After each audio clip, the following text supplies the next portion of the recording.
Bom dia, meus irmãos, boa tarde, boa noite. A paz do Senhor Jesus seja com todos vocês. Graça e paz, shalom. Que Deus abençoe você nesse dia, nessa semana, nessa hora, onde você estiver, em nome de Jesus. Graças a Deus por mais um momento estarmos juntos aqui, reunidos, em prol de Cristo, em prol do reino de Deus.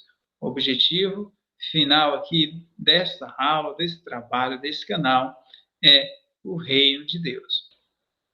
Hoje nós vamos falar sobre a lição 9, que tem cujo título Os Dons de Cristo para a Unidade do Corpo. Como você pode observar na imagem introdutória aí, eu coloquei uma imagem representando o nosso corpo humano, né? A cabeça, olho, nariz, joelho, pé, perna, mão. O que isso tem a ver, professor? Tem a ver com o assunto da nossa aula de hoje, que nós vamos falar sobre os dons que Cristo concedeu a cada membro do corpo dele, a cada pessoa, a cada irmão, a cada irmã, a cada criança, a cada adulto, a cada jovem, a cada adolescente. Ninguém é inútil no reino de Deus. Todos têm sua importância, todos têm sua relevância, e é sobre isso que nós iremos estudar hoje, com base na passagem bíblica de Efésios, capítulo 4, do versículo 7 até o versículo 14. Como é de praxe, aqui vocês estão vendo o livro do pastor Hernandes Dias Lopes, Comentários Positivos, da editora Agnus. Nós iremos usar ele como material de apoio à nossa aula da nossa revista Betel Dominical Adultos, cujo título é Efésios.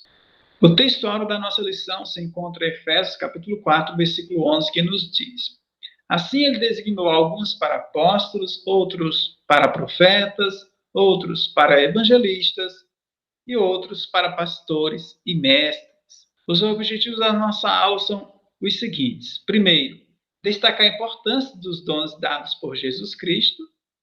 Segundo, conceitualizar os dons. E terceiro, apresentar os objetivos desses dons que são destacados em Efésios, a partir do versículo capítulo 4. É claro que há outras passagens bíblicas, especialmente no Novo Testamento, que falará sobre os dons, mas nós não iremos expandir tanto esse questionamento, porque senão vai tomar muito nosso tempo. Professor Zéias, mas o que significa dom? Qual é o significado, o conceito dessa palavra, desse termo? Segundo a pequena enciclopédia bíblica Orlando Boyer, dom é o quê? Presente, dádiva, donativo, faculdade, privilégio adquirido por um modo sobrenatural. Pois bem, mas quais são os objetivos desses dons? Nós sabemos que Deus é um Deus de propósito e que ele realiza tudo conforme seus propósitos. E a palavra de Deus diz em Jó que Deus é um Deus de propósito e que nenhum dos seus planos podem ser frustrados. Sendo assim, a gente pode chegar à conclusão de que Deus nos dá faculdade, Deus nos dá habilidade, Deus nos dá essa capacidade, essa capacitação, essas qualidades, essas dádivas, por um propósito.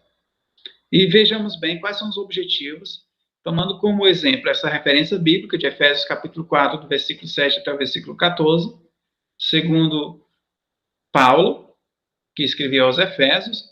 E qual é a inspiração da palavra de Deus? O que nós temos que tirar de lição?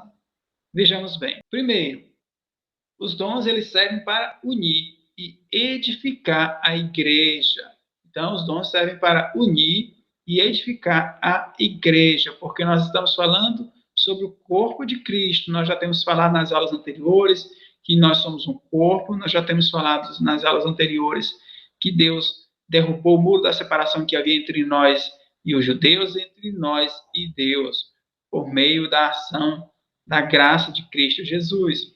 Então, é importante destacar que os dons eles não servem para as pessoas se autoproclamarem, para as pessoas se promoverem, ou para causar desunião, contenda, ou para demonstrar que você, ou que eu sou mais importante que alguém. Porque no reino de Deus todos nós somos iguais. Quem está acima de nós é somente Jesus Cristo. E é por isso que nós temos que olhar para Cristo como padrão, como exemplo de estatura, de altura, de plenitude e de varão perfeito, como consta em Efésios capítulo 4. Portanto, os dons, as capacidades que eu tenho, que você tem, as capacidades espirituais, meus irmãos, tá? Não vamos confundir capacidade física com capacidade espiritual. Porque eu louvo a Deus, porque eu ensino na escola bíblica, eu sou mais importante do que o irmão que não desenvolve esse trabalho. Não é bem por aí, certo? Porque todos nós temos a importância no corpo de Cristo. Em segundo lugar, os objetivos dos dons, em segundo lugar, são para que sirvam a Deus e aos irmãos de tal modo que Cristo seja glorificado. Então, os dons foram nos dados por Deus, por Cristo Jesus, por sua graça, por sua bondade, para que Jesus seja glorificado e para que nós possamos servir a Deus e servir ao próximo. Não tem como eu servir apenas a Deus e não servir ao próximo. É uma relação tanto horizontal quanto vertical. É como um dos principais mandamentos. Amar a Deus acima de tudo, acima de todos, com toda a tua força, com todo o teu entendimento, e ao próximo como a ti mesmo. E os dons são para servir, e não para eu ser servido. É importante a gente ter noção disso. Estou dizendo a gente, porque muitos pensam que dons é para se promover, é para aparecer, é para ganhar mais curtidas, é para ganhar mais oportunidade na igreja, mas na verdade os dons eles servem para quê? Para que a glória seja somente para Deus, porque Jesus fala em Isaías que ele não divide sua glória com ninguém. Herodes foi morto porque não deu glória a Deus. Agora, biblicamente, segundo os versículos da nossa aula de hoje, quais são os objetivos dos dons, especificamente segundo os versículos de Efésios? Primeiro, aperfeiçoamento dos santos. Os objetivos desses dons que Paulo destaca em Efésios, como apóstolos, mestres, etc. Primeiro é aperfeiçoamento dos santos, com o propósito de aperfeiçoar os santos. Mas o que significa esse aperfeiçoar, professor Zé? O que significa esse aperfeiçoar? Aí, segundo o comentarista John MacArthur, em seu comentário bíblico, ele vai nos dizer o seguinte, ele vai nos explicar. Refere-se a restaurar algo à sua condição original, ou tornar-se pronto ou completo. Nesse contexto, diz respeito a levar cristãos do pecado à obediência. As escrituras são essenciais nesse processo. Portanto, os dons, eles servem para isso, para nós servirmos no reino de Deus, proclamarmos o evangelho, levarmos as boas novas, falarmos de Cristo Jesus para o pecador. Isto sim é aperfeiçoar, é ganhar vidas para o reino de Deus.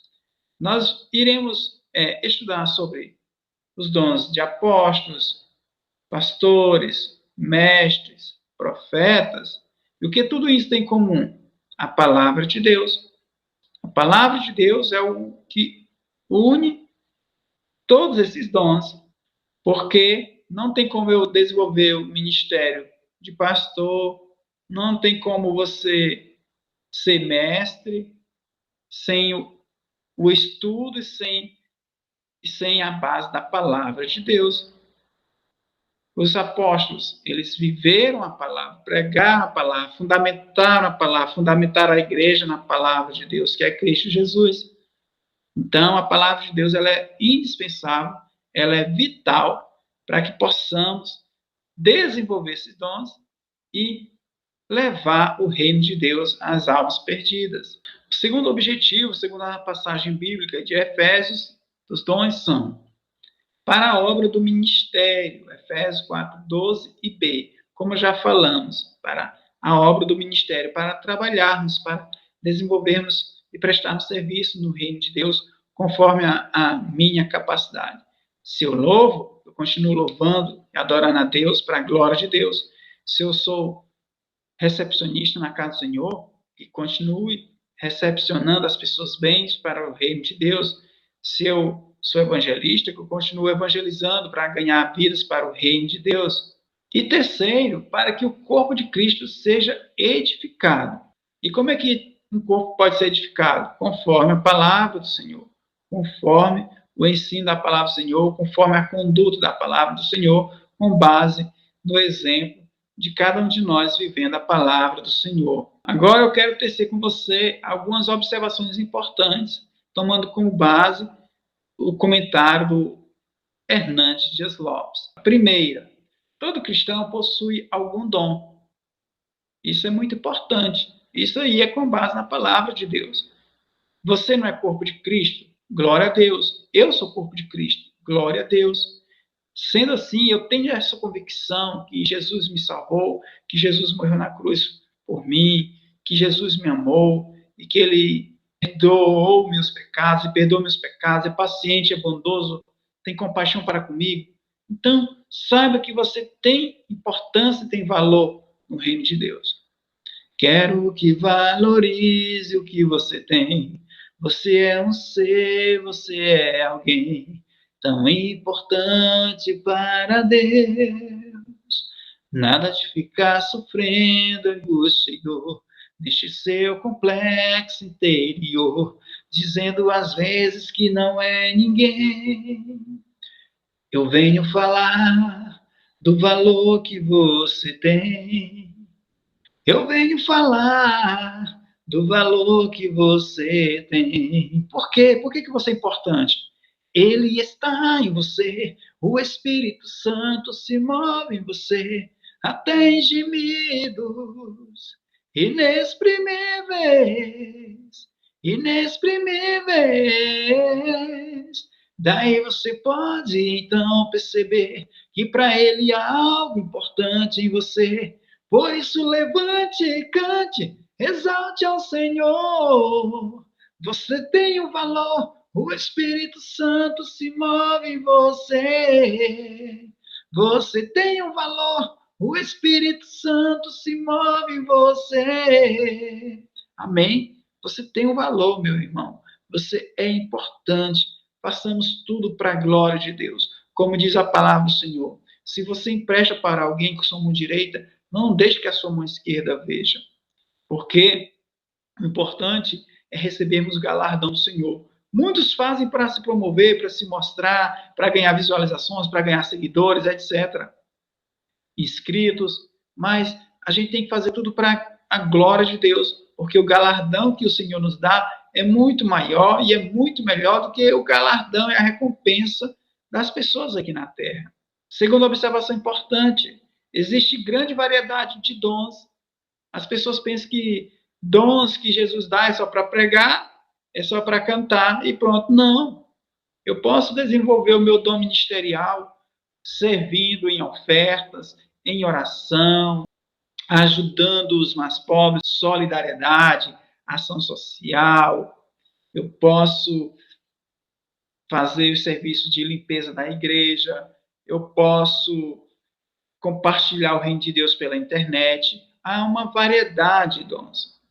Por isso que Paulo compara a igreja de Deus com um corpo, com um organismo, onde tem o dedo, onde tem o nariz, onde tem a orelha, onde tem o cotovelo, tem o braço, tem a mão. Cada um tem sua importância. Fique sem um dedo. Ah, tá doendo esse dedo. Tanto que é ruim, tanto que faz falta. E atinge todo o corpo, não é? Não é desse jeito? Ah, meu dedo, essa minha unha aqui tá doendo. Ah, estou com problema no nariz, meu nariz está entupido. Olha só, afeta todo o corpo.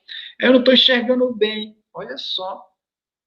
Eu posso cair, posso me machucar. Está vendo a importância de uma parte do nosso corpo? Assim também, nós temos que tratar cada irmão com amor, como Jesus Cristo nos amou. Ele amou todo mundo. A palavra de Deus diz em João 3,16 que Deus amou o mundo de uma tal maneira.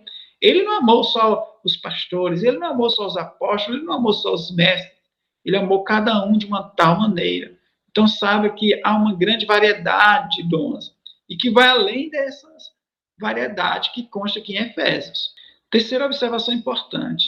O Senhor glorificado é soberano na distribuição dos dons. Isso aí é para que alguém não venha murmurar ou venha ficar com inveja de alguém, ou que venha ser mais egoísta ainda. Ah, eu tenho ódio daquela pessoa canta, aquela pessoa prega isso aqui. Meu irmão, nós temos que ter ciência de que quem dá e quem fornece os dons é Jesus, é o Espírito Santo, é Deus. Isso não vem de nós, é como a graça. Não vem de nós, não é mérito nosso, para que a gente não venha se orgulhar. Já pensou se fosse mérito nosso? Como é que nós iríamos tratar o próximo? Jesus, Deus, ele é perfeito, ele é maravilhoso, ele trabalha na vida de cada um de nós de forma igualitária, sem acepção. Ele é um justo juiz, ele é um pai mesmo, é um pai nosso mesmo, é um Abba Pai. Aleluia. Aí Hernandes Dias Lopes, no seu comentário expositivo, ele vai falar sobre os aspectos desses dons. E eu quero que você acompanhe comigo e estudando quais são os aspectos desses dons. Vamos analisar melhor. Primeiro, são variados, como nós falamos no slide anterior. Os dons, eles são variados, há uma grande variedade de dons, porque o corpo não é composto apenas pelo tronco, perna, mão. Não. O corpo ele é composto por dedos, por unha, por nariz, por língua, por boca, etc. Assim também diz respeito aos dons que o Espírito de Deus fornece a cada um de nós. Segundo aspectos dos dons, a descoberta e desenvolvimento dos dons são obtidos pela comunhão com a igreja. Amém, meus irmãos? Então, como é que eu sei que eu tenho dom? Tenha comunhão com a igreja. Participe do corpo de Cristo. Participe do reino de Deus. Eu ainda não sou evangélico, ainda não sou cristão, ainda não sou um pequeno Cristo. Então, reconheça que Jesus é o Senhor e Salvador na sua vida. Peça perdão a Ele pelos seus pecados. E Jesus irá te aceitar como você é e como você chegou. E Ele vai te fornecer e vai fazer com que você entenda e descubra o seu dom. Mas eu só posso desenvolver esse dom em comunhão com meus irmãos. E comunhão não apenas com aqueles que têm afinidade. É até mesmo com aquelas pessoas que não vão com minha cara que você vai descobrir o seu dom, que você tem parte no reino de Deus. Porque os dons, eles não são fornecidos por Deus apenas para a gente viver dias de paz. Os dons são para a gente viver dias de paz e dias de dificuldades. Exemplo, Paulo. Paulo foi perseguido, foi surrado, foi apedrejado, foi preso, passou fome. Como ele disse muito bem, eu sei o que é viver na bonança, sei o que é viver passando necessidade, mas todas as coisas posso naquele que me fortalece. Então, sabe que as pessoas que têm dons, que Jesus fornece a cada um de nós, saiba que nós poderemos passar dificuldades, como o próprio Cristo falou. No mundo tereis aflições, mas tenha bom ânimo. Eu venci o mundo, vocês também vencerão. E outra, não dá para participar do corpo de Cristo sem comunhão, né? Eu não posso ser um dedo separado da mão. Eu não gosto desse dedo aqui. Então você não pode participar do reino de Deus. Como Pedro falou, Senhor, você não vai lavar meus pés. Aí Jesus falou, é? Então você não vai ter parte comigo no meu reino. Aí Pedro, não, Senhor, pode lavar o corpo todo. Então, se você quer ir para o céu, você tem que aceitar os irmãos como eles são, e eu tenho que aceitar o Senhor como o Senhor é. É claro que a gente tem que tomar como base, como padrão, o varão perfeito e a plenitude de Cristo como exemplo. Eu não posso ficar me comparando com o irmão, ou o irmão ficando me comparando. Nós temos que olhar para Cristo, tá bom? Olha só o que a palavra de Deus fala sobre isso aí, sobre a variedade e sobre a importância da comunhão. E a cada um de nós foi concedida a graça, conforme a medida repartida por Cristo. Observe aí, ó. E a cada um de nós, não foi apenas ao pastor, não foi apenas ao líder de mocidade, não foi apenas ao professor da escola bíblica. A cada um de nós, todos vocês têm aptidão que só Jesus pode fornecer. Então peça a Cristo Jesus, Senhor, me dê sabedoria para que eu possa saber qual é o meu chamado no teu reino. O terceiro aspecto dos dons. Quando Cristo subiu, levou cativos muitos prisioneiros e distribuiu dons aos homens. Aí fala sobre o quê? Que os dons são fornecidos por Cristo Jesus. Então, quando Jesus Cristo veio ao mundo, quando Jesus desenvolveu seu ministério, maltratado, foi crucificado, morreu, mas ao terceiro dia ele ressuscitou, glória a Deus, aleluia, e ele foi glorificado. Então, ele fez o quê? Ele levou cativos muitos prisioneiros e distribuiu dons aos homens. Aleluia! Glórias a Deus. Você pode glorificar a Deus por isso? Graças a Deus. Sem os dons, sem o Espírito Santo em nossas vidas, nós não temos importância nenhuma. E Hernandes Lopes irá comentar sobre isso aqui o seguinte: os dons não são brinquedos particulares para o nosso próprio deleite, mas são ferramentas com as quais devemos trabalhar em prol dos outros. Se os dons não forem usados para a edificação dos outros, transformam-se em armas de combate aos outros, como aconteceu na igreja de Corinto. Então, veja bem. Então, os dons, eles não são para eu aparecer, não serve para eu maltratar alguém. Ah, eu sou pastor, que eu use o dom para apacentar as ovelhas e não separá-las. Se eu tenho o dom de ser professor, que eu use o dom para ensinar, para ajudar meus irmãos a conhecer a verdade, e não para eu usar esse dom, esse ministério, esse chamado, para que venha segregar cada vez mais, porque nós somos participantes do seu corpo e nós não podemos ferir esse corpo, porque é o corpo de Cristo. Foi Jesus que morreu por mim e por você. Jesus morreu pelo meu irmão, pelo meu vizinho. E Jesus ficará feliz ver eu maltratando o meu próximo, a outra parte do corpo dele? Não. Efésios capítulo 4, versículo 8, versículo 9, que nos fala sobre isso aí. Por isso é que foi declarado: quando ele subia em triunfo às alturas, levou cativos muitos prisioneiros e distribuiu dons aos homens. O que significa ele subiu, senão que também desceu às partes mais baixas da terra? Então fala sobre a humilhação de Cristo, sobre a servidão de Cristo, para que eu pudesse ser salvo, para que eu pudesse ser alcançado pela graça de Deus, porque isso representa o amor de Cristo, né? Que ele que deu esse primeiro passo em relação a nós. Não fomos nós que nos achegamos a Deus em primeiro lugar, foi Deus que se achegou a nós. Então, isso representa muito bem, né, todo o trabalho de Deus Pai, Deus Filho, Deus Espírito Santo em nossas vidas. Olha só, interessante observação aqui do comentário bíblico, uma carta aqui sobre esse trabalho de Jesus Cristo. Paulo usou uma interpretação de Salmo 68, versículo 18, como analogia parentética para mostrar como Cristo recebeu o direito de conceder os dons espirituais, que estão aí no versículo 7. Salmo 68 é um hino de vitória composto por Davi para celebrar a conquista por Deus da cidade jebusita de Jerusalém e sua ascensão triunfante ao Monte Sião. Após tão grande triunfo, o rei traria para casa o espólio e os prisioneiros.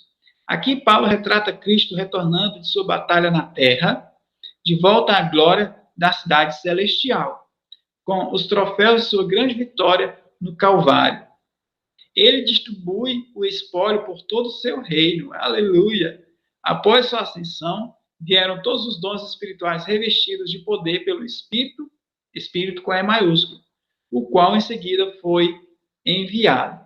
Glórias a Deus. Glórias a Deus por isso. E Jesus, ele é amor, ele é graça, ele é bondade, ele não é individualista e distribui a mim e a você. Tá? Ninguém me dá nada nesse mundo, ninguém olha para mim, ninguém me dá importância, mas Deus, o Pai, o Criador de tudo, o Criador dos céus, da terra, do mar, o que morreu na cruz por meus pecados, ele distribui dom a você. E o que mais podemos ter de importante nessa vida, nessa terra, é a presença do Espírito Santo. O Espírito Santo, ele faz com que eu e você conheçamos os nossos dons, nossas capacidades e possamos usá-la também no reino de Deus. E o que significa essa expressão que Paulo usou? Ele subiu. A ascensão de Jesus na terra, onde ele reina para sempre junto ao Pai. Então sabe que Jesus Cristo ascendeu aos céus e havia descido. Essa expressão significa o quê? Refere-se à encarnação de Jesus, onde ele desceu dos céus como homem para a terra, local de sofrimento e morte. E as profundezas da terra, essa expressão, professor?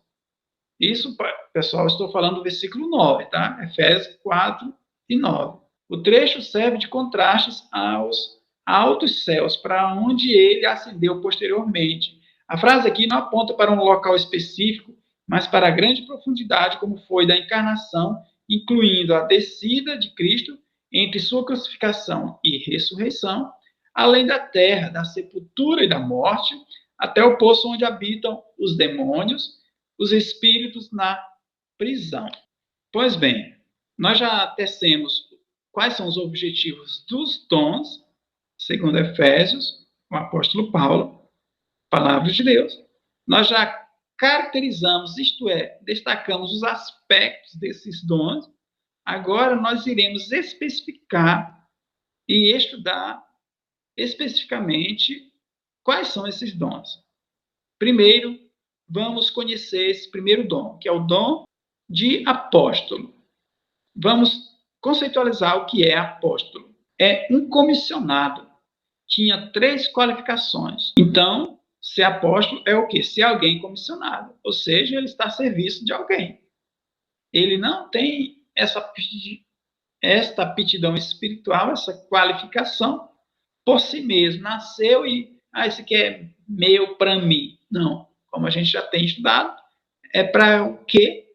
É para a edificação do corpo de Cristo, da igreja, para a glória de Cristo e para servir a Deus e para servir ao próximo. Primeira qualificação, conhecer pessoalmente a Cristo. Então, para ser apóstolo, em primeiro lugar, eu precisaria conhecer a Cristo pessoalmente. Por exemplo, Paulo foi um apóstolo. Professor, mas ele não conheceu Cristo pessoalmente. Conheceu, sim, lá naquele caminho de Damasco. Paulo, por que tu me persegues? Aí Jesus falou, eu sou Jesus, aquele a quem tu persegues. Então Paulo ali teve um encontro com Cristo. Por isso que ele é considerado apóstolo.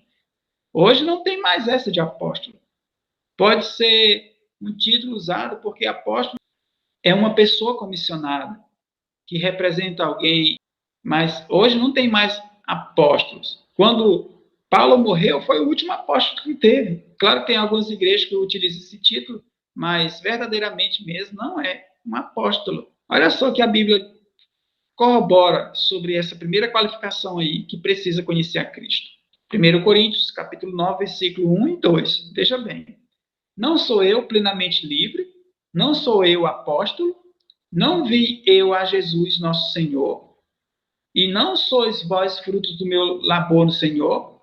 Se para alguns não sou reconhecido como apóstolo, com toda certeza eu sou para vós, porquanto sois o selo do meu apostolado no Senhor. Então, uma das características para alguém ser considerado apóstolo é conhecer a Cristo pessoalmente. A segunda qualificação do apostolado reside no seguinte: ser testemunha titular da ressurreição. Tem que conhecer, ou deveria conhecer, a ressurreição de Cristo, ou participou, ou se tornou testemunha de Cristo ressuscitado, ressurreto. Atos capítulo 1, versículo 21 até o 23.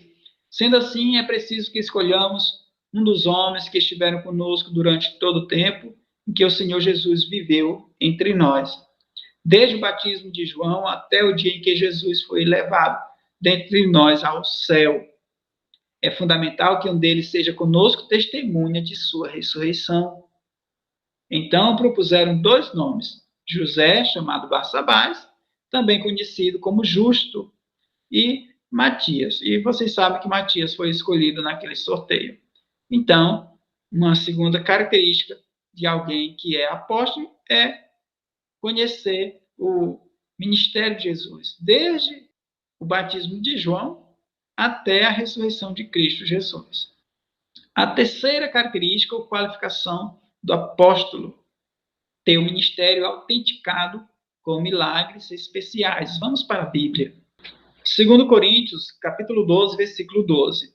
Os sinais distintivos de um apóstolo foram demonstrados entre vós com grande perseverança, por meio de obras extraordinárias, maravilhas e milagres. Eu não tenho ouro nem prata, mas o que eu tenho eu te dou. Em nome de Jesus, levanta e anda. E o que aconteceu? Ele levantou e andou, e pôde entrar no templo do Senhor, que ele não tinha o direito. Aí eu quero tecer algumas características, segundo o comentário bíblico MacArthur, dos apóstolos aqui. A eles foram concedidas basicamente 3 responsabilidades. Primeiro, estabelecer e fundamentar a igreja. Segundo, receber, declarar e escrever a palavra de Deus.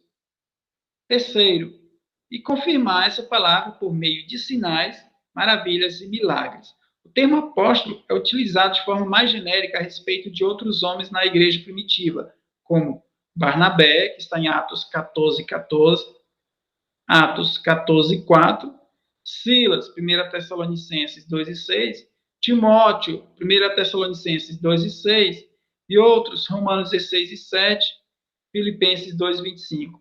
Eles são chamados apóstolos das igrejas, segundo Coríntios 8:23, e não apóstolos de Jesus Cristo como os 13. Amém? Para concluir esse tópico do apóstolo, eles não se auto-perpetuavam. Nenhum apóstolo morto foi substituído. Vamos falar agora sobre os profetas. Quem são os profetas? Quais são as características de um profeta? Profetas, segundo Orlando Boyer, Pequena Enciclopédia Bíblica, significa o quê? Porta-voz de Deus, cuja mensagem é ou admoestação ou predição. Em um sentido, os primeiros profetas foram os patriarcas, desde Adão até Moisés. No sentido restrito, é em Samuel que começa o ministério profético. Interessante, tá? No sentido restrito, começa a partir de Samuel. Mas a palavra de Deus já afirma que desde o Gênesis já havia profetas. Nós vamos citar essas passagens bíblicas aqui. Outras características dos profetas. Aqueles que proclamavam a palavra de Deus. Eles recebiam suas mensagens diretamente do Espírito Santo. Hoje não temos mais profetas. Amém? Não existem mais profetas. Mas o dom da profecia.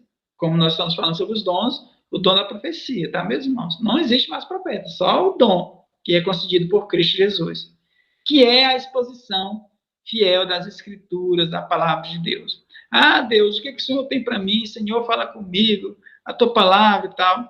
Vamos ler a Bíblia. A palavra de Deus é a profecia revelada para mim e para você. Gênesis, capítulo 20, versículo 7, que vai provar que já existia profetas. Vai estar falando de quem? De Abraão. Veja bem. Agora, pois, devolve a mulher desse homem, ele é profeta, e intercederá por ti, para que vivas. Mas se não a devolveres, sabe que certamente morrerás com todos os teus. Agora, sobre o sentido restrito de profeta, que começa em Samuel. 1 Samuel, capítulo 3, versículo 19 até o 21. Enquanto Samuel crescia, o Senhor estava com ele, e fazia com que todas as palavras do jovem de fato se cumprissem.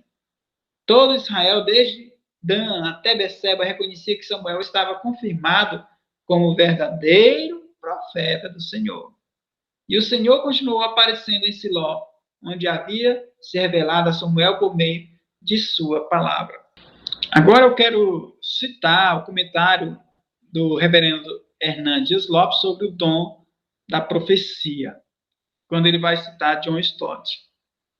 Concordo com John Stott quando diz que ninguém pode reivindicar uma inspiração comparável àquela dos profetas, nem usar a fórmula introdutória deles. Assim diz o Senhor.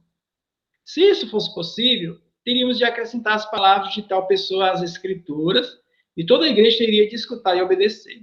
Francis Fox ainda corrobora. O ministério, ou pelo menos o nome de profeta, logo deixou de existir na igreja. Sua obra, que era receber e declarar a palavra de Deus sob inspiração direta do Espírito, era mais vital antes da existência do cânon das Escrituras do Novo Testamento. E MacArthur também vai comentar também sobre o dom da profecia. Quem eram esses profetas aí que Paulo estava falando? Não se trata de cristãos simples que tinham o dom da profecia, mas de homens especialmente comissionados na igreja primitiva. Ao que tudo indica, o ofício de profeta era para uso exclusivo na congregação local. Eles não eram enviados como os apóstolos, Atos 13:1. Mas, assim como os apóstolos, seu ofício cessou com a conclusão do Novo Testamento, como citamos aqui Hernando Dias Lopes. Por vezes, eles proferiam revelações práticas e diretas de Deus para a igreja. Vamos falar sobre o dom do evangelista. Quem são os evangelistas? Mensageiro de boas novas. Desempenha a obra de um missionário, levando o evangelho a lugares onde é ainda desconhecido. No evangelista, a paixão pelas almas atinge o ápice e a consumação na forma de um ministério que domina e absorve toda a vida. Orlando Boyer, a pequena enciclopédia bíblica Orlando Boyer, vai caracterizar quem são os evangelistas de fato, esses que têm amor pela vida, amor por pessoas, amor por alma, não importa a condição financeira, não importa a localização geográfica, não importa a cor da pele, não importa de onde veio, não importa que pecado ele cometeu, ele tem amor pelas almas. O evangelista é esse mesmo que leva o reino de Deus. Aleluia, glória a Deus. Todos nós podemos ser evangelistas. Eu não fui consagrado evangelista. Tem essa hierarquia nas igrejas, né?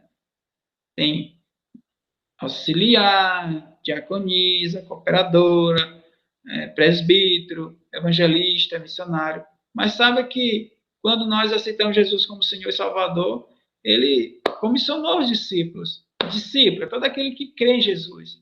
E ele falou: ide por todo mundo, pregar o evangelho a toda criatura. Quem crê e for batizado será salvo, mas quem não crê será condenado. Agora, para ser apóstolo, a gente já falou quais são os pré-requisitos para ser um apóstolo. E também para ser um profeta. Mas para sermos evangelistas, todos nós temos esta aptidão, uma vez que o Espírito Santo está em nós. E nós temos que amar as pessoas e levar o evangelho para as pessoas. Seja com as nossas palavras, seja com a nossa conduta, seja com o nosso exemplo. Olha só aí, o dom do evangelista. Atos 21, versículo 8. Partindo no dia seguinte, fomos para Cesareia. Ali chegamos e fomos recebidos na casa de Filipe, o evangelista, que era um dos 7. Esse mesmo Filipe, aquele lá que evangelizou um eunuco naquela carruagem e que de repente sumiu. Um evangelista. Atos 11, 19 até o 21. Então, os que haviam sido dispersos por causa da perseguição, desencadeada com a execução de Estevão, se espalharam até a Fenícia, Chipre e Antioquia, não divulgando a mensagem a ninguém além dos judeus. Alguns deles, entretanto, eram de Chipre e de Cirene, e que chegaram até Antioquia, pregaram também aos gregos, apresentando-lhes o evangelho do Senhor Jesus. A mão do Senhor estava com eles e muitos creram e se converteram ao Senhor. Aí não está falando de apóstolos, aí não está falando de mestres, está falando de cristãos. Cristãos que aceitaram Jesus, reconheceram Jesus como Senhor e Salvador das suas vidas, e foram perseguidos e foram dispersos e levaram a palavra do Senhor onde eles estavam. Eles eram evangelistas. Eu e você podemos ser evangelistas. Não precisamos de consagração de homem. Nós precisamos fazer o que a palavra de Deus nos pede. Amém? Olha só o que Hernando Dias Lopes vai citar sobre o dom de evangelista. O fato de não termos esse dom não nos desobriga de evangelizar. John Stott lança luz sobre esse assunto quando escreve: Ao referir-se ao dom de evangelista, talvez se refira ao dom da pregação evangelística, ou de fazer o evangelho especialmente claro e relevante aos descrentes, ou de ajudar as pessoas medrosas a dar o passo para a entrega a Cristo, ou o testemunho pessoal eficiente. Provavelmente o dom de evangelista tome todas estas formas diferentes e outras mais. Deve ter algum relacionamento com ministério evangelístico, seja na evangelização de massa, na evangelização pessoal, na evangelização pela literatura, na evangelização por filmes e na evangelização pelo rádio e pela televisão, na evangelização pela música ou pelo emprego de algum outro meio de comunicação. Então, o dom de evangelista pode ser, sim, exercido por mim e por você, como bem eu citei aqui Hernandes Lopes, numa citação de John Stott. Aí, para finalizar esse tópico sobre o dom do evangelismo, MacArthur vai citar o seguinte: vamos falar agora sobre os mestres, sobre os pastores. Quem são os mestres? Quem são os pastores? Aí, Hernandes Lopes irá descrever para mim e para você. Como consta em Efésios capítulo 4, versículo 11. O pastor ensina e exorta. Isso a gente pode aprender. Então, ensinar, a gente pode ensinar. Se eu sou professor, eu tenho que ensinar. Se eu conheço a palavra do Senhor, eu tenho que ensinar.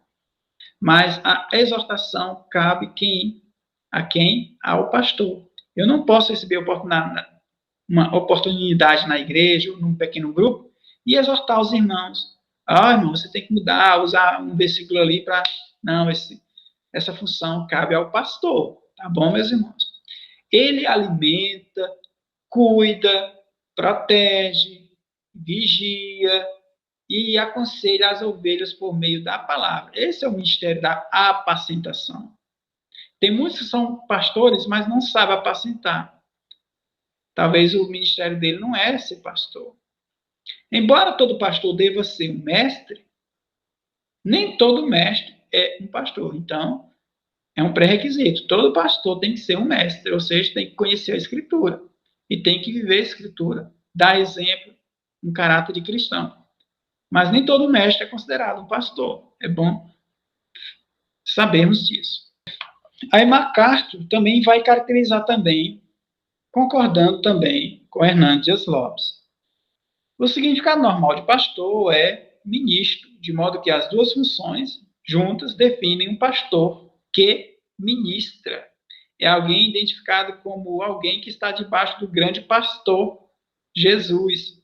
Hebreus 13, 20 e 21, 1 Pedro 2, 25. Aquele que tem esse ofício também é chamado ancião. Isso está em Tito 1, 5 ao 9. E bispo, isso está também em 1 Timóteo, capítulo 3, versículo 1 ao versículo 7. Atos 20, versículo 28 até o 30. Concluindo, tenham cuidar de vós mesmos, de todo o rebanho sobre o qual o Espírito Santo vos estabeleceu como episcopos para pastoreardes a igreja de Deus, que ele comprou com o sangue do seu Filho unigênito. Eu sei que logo após minha partida, logo os ferozes se infiltrarão por entre a vossa comunidade e não terão piedade do rebanho. E ainda mais, dentre vós mesmos surgirão homens que torcerão a verdade, com o propósito de conquistar os discípulos para si. Então, a importância do pastoreio é apacentar, cuidar, ensinar. Tudo também, claro, meus irmãos, tudo conforme a palavra de Deus. Não dá para desenvolver esses ministérios, esses dons, especialmente o dom de mestre e pastoreio, sem a Escritura. A Escritura é ela que liberta, é ela que transforma, ela que alimenta. Não dá para a gente desenvolver esses dons sem a leitura da palavra de Deus, leitura diária, meditação da palavra. Para a conclusão, meus irmãos, dessa nossa aula, eu quero citar aqui rapidamente o comentário de Hernandes Lopes sobre as evidências do crescimento espiritual da igreja podem ser vistas em 4 aspectos. Primeiro aspecto, a maturidade espiritual ou semelhança com Cristo, até que todos cheguemos à unidade da fé e do pleno conhecimento do Filho de Deus, ao estado de homem feito à medida da estatura da plenitude de Cristo. Para que a gente tem que desenvolver esses dons? Viver a palavra, comer a palavra, ensinar, servir e evangelizar, para que possamos chegar à plenitude de Cristo Jesus, à estatura da plenitude de Cristo. Em segundo lugar, a estabilidade espiritual. Efésios capítulo 4, versículo 14. Para que não mais sejamos mais inconstantes como crianças, levados ao redor por todo o vento de doutrina, pela mentira dos homens, pela astúcia na invenção do erro. Naturalmente, devemos ser semelhantes às crianças em sua humildade e inocência, mas não em sua ignorância nem em sua instabilidade. As crianças Instáveis são como barquinhos num mar tempestuoso, inteiramente à mercê dos ventos e das ondas. A palavra grega usada por Paulo sugere a fúria das águas. Trata-se de uma agitação tão violenta que pode tontear a pessoa. Então, a importância de desenvolvermos esses dons, de comermos a palavra, de vivermos a palavra, para que ela cada dia venha nos libertar de nós mesmos, venha nos proteger, como o escudo da fé, né, como o capacete da salvação, como o cinto e a couraça da justiça, o cinto da verdade, né, e a couraça da justiça. Então, a importância da palavra do Senhor, para que a gente não venha ser levado por esses ventos de doutrinas aí e não venha nos perder a salvação. Em terceiro lugar, seguir a verdade em amor, Efésios capítulo 4, versículo 15. Pelo contrário, seguindo a verdade em amor, cresçamos em tudo naquele que é a cabeça. Então, não dá para a gente desenvolver os nossos dons, não dá para participarmos do corpo de Cristo sem amor. E, em quarto lugar, a cooperação espiritual. Efésios 4,16 nos diz: nele o corpo inteiro, bem ajustado e ligado pelo auxílio de todas as juntas, segundo a correta cooperação de cada parte, efetua o seu crescimento para a edificação de si mesmo no amor. Cada membro do corpo, não importa o quão insignificante pareça ser, tem um ministério importante a exercer para o bem do corpo. O corpo cresce quando os membros crescem. Eles crescem quando alimentam uns aos outros com a palavra de Deus. Crianças não podem se cuidar sozinhas. Precisamos uns dos outros.